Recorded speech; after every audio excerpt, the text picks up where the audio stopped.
Presiden RI Prabowo Subianto mengkritik vonis ringan Majelis Hakim terhadap Harvey Muiz dengan hukuman 6,5 tahun penjara. Prabowo menegaskan vonis untuk koruptor yang merugikan keuangan negara seharusnya 50 tahun penjara. Sama juga hakim-hakim ya, vonisnya jangan terlalu ringan lah. Nanti dibilang Prabowo nggak ngerti hukum lagi. Tapi rakyat pun ngerti, rakyat di pinggir jalan ngerti. Ngerampok triliunan, kalau triliunan, ratusan triliun. Vonisnya sekian tahun. Nanti jangan-jangan di penjara pakai AC, punya kulkas, pakai TV. Jaksa Agung ya, naik banding nggak? Naik banding ya? Naik banding. Vonisnya ya 50 tahun begitu kira-kira.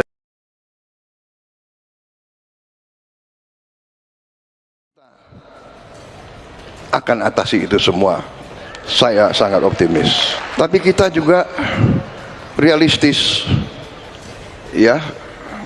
Presiden Republik Indonesia tidak punya tongkat semacam tongkat Nabi Musa, tidak punya.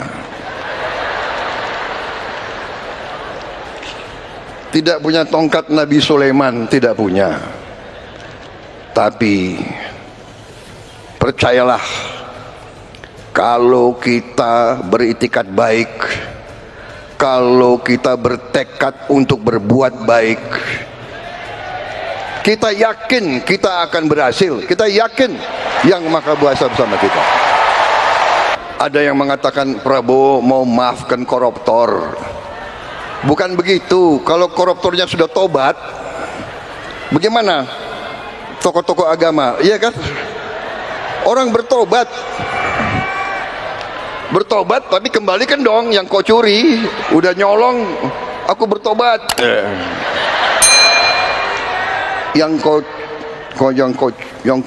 curi kau kembalikan. Bukan saya maafkan koruptor, tidak. Menanggapi ya komentar-komentar pedas dari netizen-netizen yang akhir-akhir ini selalu mencela Pak Prabowo mengenai apa? Ya mengenai apa? Kasus koruptor, ya penanganan terhadap kasus koruptor gitu ya. Yang dibilang wah sekarang udah bukan jadi macan Asia, dulu lagi sebelum jadi presiden ngomongnya akan saya kejar sampai ke Antartika gitu ya. Tapi kenyataannya pas pidato di Mesir kemarin ya. Nah, itu menyampaikan Prabowo bilang, ayo dong, kembalikanlah uang korupsi tersebut secara diam-diam. Nah, itu kan bahasanya seperti itu ya. Nah, ini memang bahasa itu memang sulit dimaknai bagi orang-orang. Tahu nggak, yang namanya bahasa politik itu nggak bisa dimaknai secara tersurat. Banyak interpretasi, banyak yang harus dikaji, ditelaah.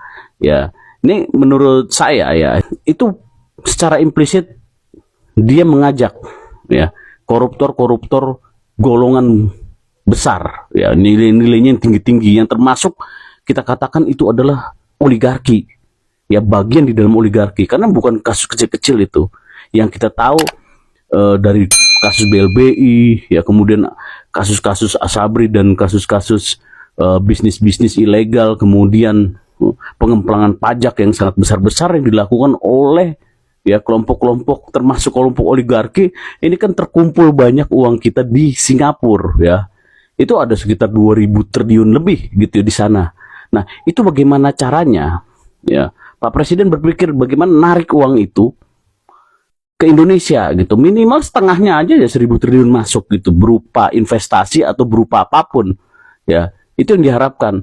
Nah, cara penanganannya dengan para bagian oligarki itu nggak mudah, nggak seperti kasus-kasus penyuapan yang dilakukan oleh Harun Masiku gitu ya, kemudian bergulir ke Hasto. Itu kasus-kasus cemen 40 M, 5 M cemen, ini udah ratusan T yang triliunan yang bunyinya besar. Nah, itu yang dilakukan Prabowo, disampaikanlah ke mereka. Karena waktu zaman Pak Jokowi melakukan program amnesti, mereka juga belum terlalu serius ya menjalankan hal itu, sehingga uang tetap ada di Singapura markirnya.